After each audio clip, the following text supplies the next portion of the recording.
So here we go, we're about to experience the launch control of the new 911 Turbo S. Left the foot on the brake in Sport Plus, rev and lift, off. Jeez, that is brutal. Whoa.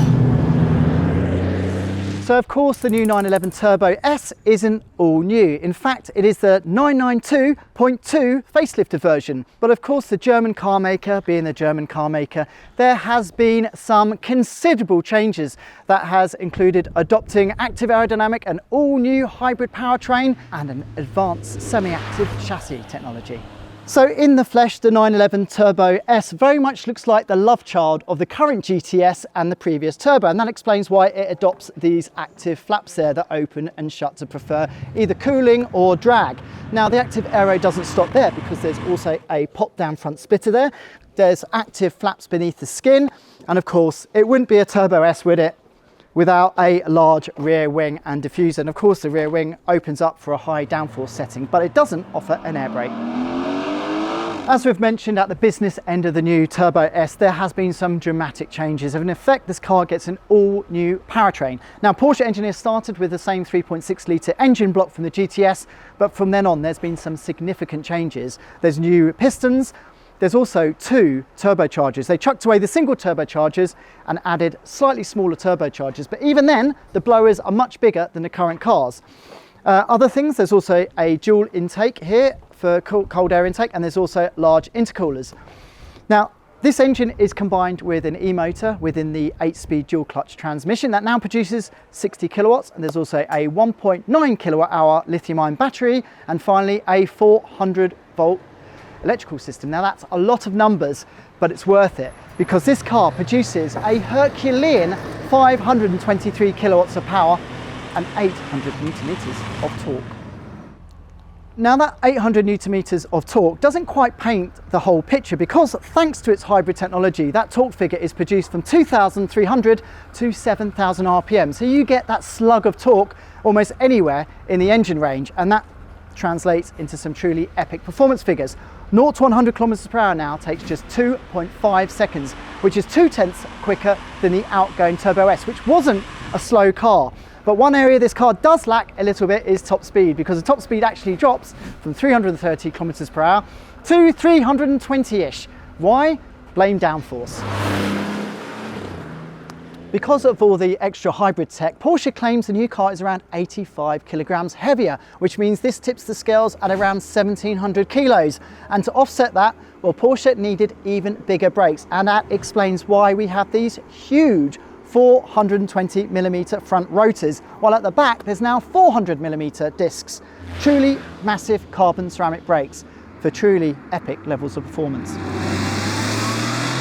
Fresh chassis tech introduced by Porsche includes its new electric hydraulic Porsche dynamic chassis control. What is that, you may ask? Well, that hydraulically interlinks the dampers for like a semi-active ride control. So basically, the German car maker claims both the ride is better with enhanced body control. Inside the 911 Turbo S, the interior largely carries over unchanged, except you do miss the analog rev counter. But for everybody else, it's a pleasant place to spend a lot of time, especially if you're getting old like me, because there's just a mix of so many knobs and dials. This cabin is effortless to use. It's not confusing like any of these newfangled Chinese cars. Listen to me moan. But yep, it's sensible, intuitive, easy to use, and the tech is really slick. So here we go, we're about to experience the launch control of the new 911 Turbo S. Left the foot on the brake in Sport Plus, rev and lift, off. Jeez, that is brutal. Whoa. Yep, it accelerates like an EV. What an experience that was. So Porsche claimed the new 911 Turbo S is one of the most capable cars it's ever made wearing that 911 badge. So let's put it to the test on track. Now, normally I would feel quite guilty about driving a 911 Turbo on track, but we have to, because how else will you be able to experience the epic levels of performance? Now, I've just switched to sport mode, and already this thing is so fast. Now, some might lament the lack of an all-electric driving mode on the new 911 Turbo S. Oh, listen to that sound. Now, I'm not saying it's a sort of a GT3 alternative, because it isn't, but my God, is it fast. Right, that's enough of sport. Now we're selecting to Sport Plus mode, which means the stability control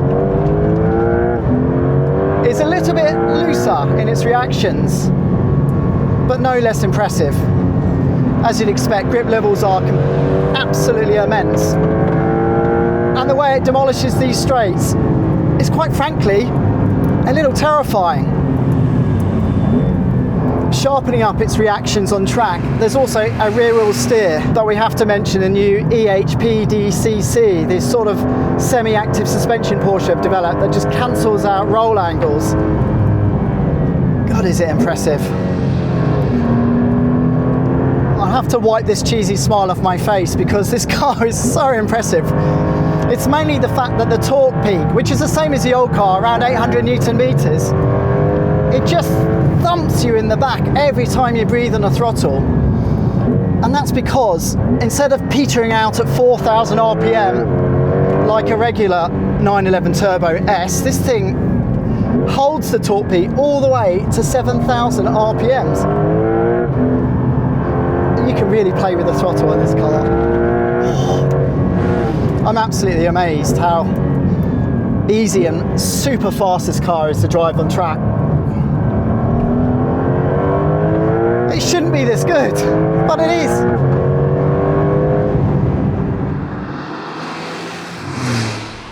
So the new 911 Turbo S really does live up to those claims of being one of the most capable and accomplished 911s of all time.